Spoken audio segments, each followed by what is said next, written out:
कई सारे लोग मंदिर जाते हैं, अपनी इच्छा ईश्वर के समक्ष रखते हैं। अब यदि उनकी इच्छा पूर्ण ना हो तो हताश हो जाते हैं। अब से जब भी आप मंदिर जाओ, ईश्वर के समक्ष बैठो, हाथ जोड़ो और कहो धन्यवाद। धन्यवाद ईश्वर, आपने मुझे जो कुछ भी दिया है उसमें मैं प्रसन्न हूं। बस मुझे मार्गदर्शन दे कि कैसे मैं अपने कर्मों से, स्वयं अपने कर्मों से वो सभी प्राप्त कर सकूं जो मैं पाना चाहता हूं। ईश्वर से केवल मांगने जाओगे तो ईश्वर के समक्ष स्वयं को बहुत ही छोटा पाओगे, किंतु यदि स्वयं कर्म करके ईश्वर को धन्यवाद कहने जाओगे तो सही अर्थ से आपको ईश्वर मिल जाएंगे। राधे राधे। अद्भुत बात है ना, हमें सदैव हमारे नाम से बुलाया जाता है, नाम से हमारी पहचान है। ये नाम ही है जो इतिहास में स्थान बनाने में हमारी सहायता करता है। नाम बनाने के लिए व्यक्ति क्या कुछ नहीं करता, नाम पर कलंक न लग जाए इसके लिए क्या क्या प्रयास नहीं करता। अपने जो कुछ भी पाए, धन, संपत्ति, सुख, ये सब कुछ नाम के समक्ष छोटा है। नाम सबसे ऊपर रह जाता है। ये नामकरण संस्कार सदैव हमारे लिए अत्यंत महत्वपूर्ण होता है। अब आपको क्या लगता है मैं किस नाम की बात कर रहा हूं? वो नाम जो हमने जन्म से पाया? नहीं, मैं उस नाम की बात कर रहा हूं जो हमने हमारे कर्मों से अर्जित किया। जो जन्म से प्राप्त हुआ वो मृत्यु के साथ चला जाए। ये तो जो नाम कर्मों से प्राप्त होता है वो हमें अमर करता है। माता पिता से हमें जन्म मिला, जन्म से मिले संबंधी, समाज से मिले मित्र, प्रकृति से मिला भोजन।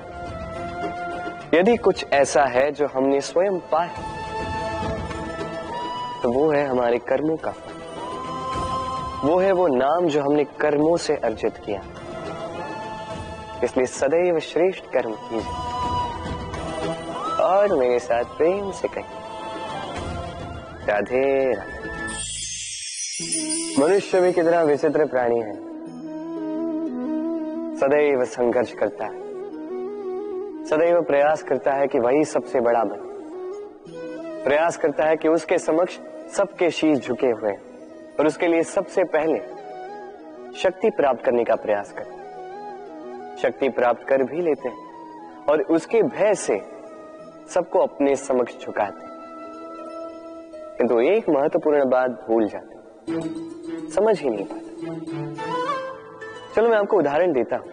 कभी आपने किसी वृक्ष को देखा होगा, उसकी डालियां देखी होंगी जो फल के बोझ के कारण झुक जाती है। वो फल टूटता है, पुनः ऊपर जाती है, फिर एक और फल देती है, वो टूटता है, पुनः ऊपर जाती है, सदैव झुकी हुई नहीं।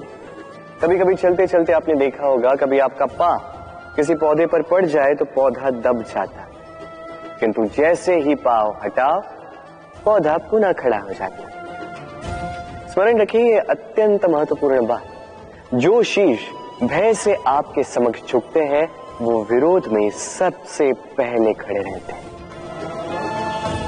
आप जीते, सबको जीती है, किंतु बल के भय से नहीं, उन्हें जीतिए प्रेम के समक्ष।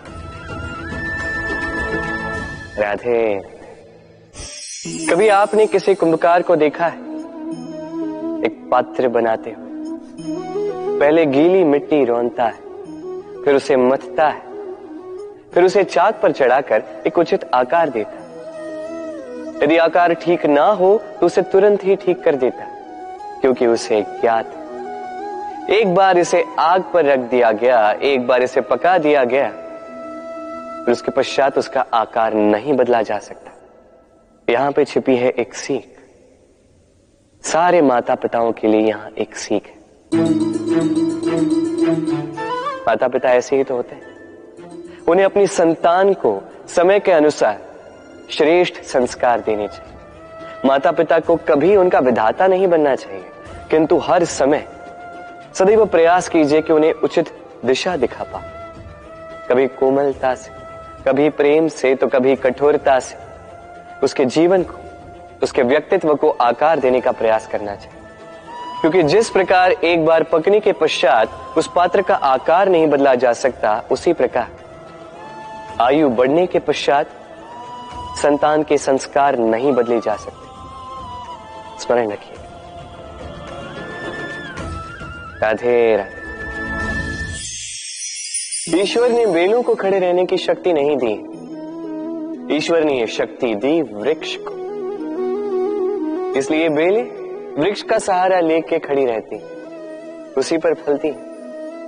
अब ये बेलें दो प्रकार की होती, एक वो जो इस वृक्ष पर खिलती है, पुष्प गाती है, स्वयं भी सुंदर दिखती है, वृक्ष को भी सुंदर बनाती। दूसरी वो जो वृक्ष को पूर्णतः सुखा देती, उसकी प्राण शक्ति उससे सोख लेती और अंत में स्वयं भी मुरझा जाती। स्मरण रखिए, यदि कोई व्यक्ति सदैव आपके साथ खड़ा रहा, सदैव आपका संबल बनकर रहा, सदैव उसने आपकी सहायता की, और यदि आप उसके साथ छल करोगे तो आपका पतन निश्चित है। ऐसा कभी ना करें। सदैव ऐसे लोगों को प्रेम दे, सम्मान दे और मेरे साथ आनंद से कहें राधे राधे। आइए इस पौधे से मिलिए।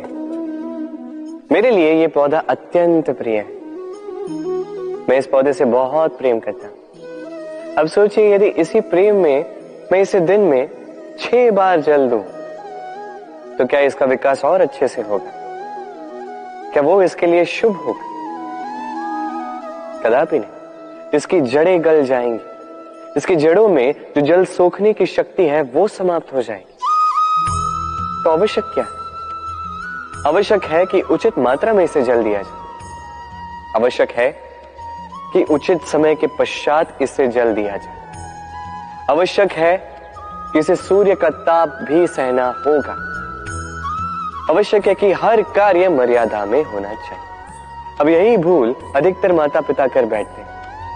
अपनी संतान से इतना प्रेम करते हैं और उसमें संतान की हर आवश्यकता पूर्ण करते हैं, हर एक वस्तु उसे देते हैं, हर एक बात करते हैं, और ऐसे में उस संतान के विकास में स्वयं ही बाधा बन जाते हैं। ऐसा मत कीजिए।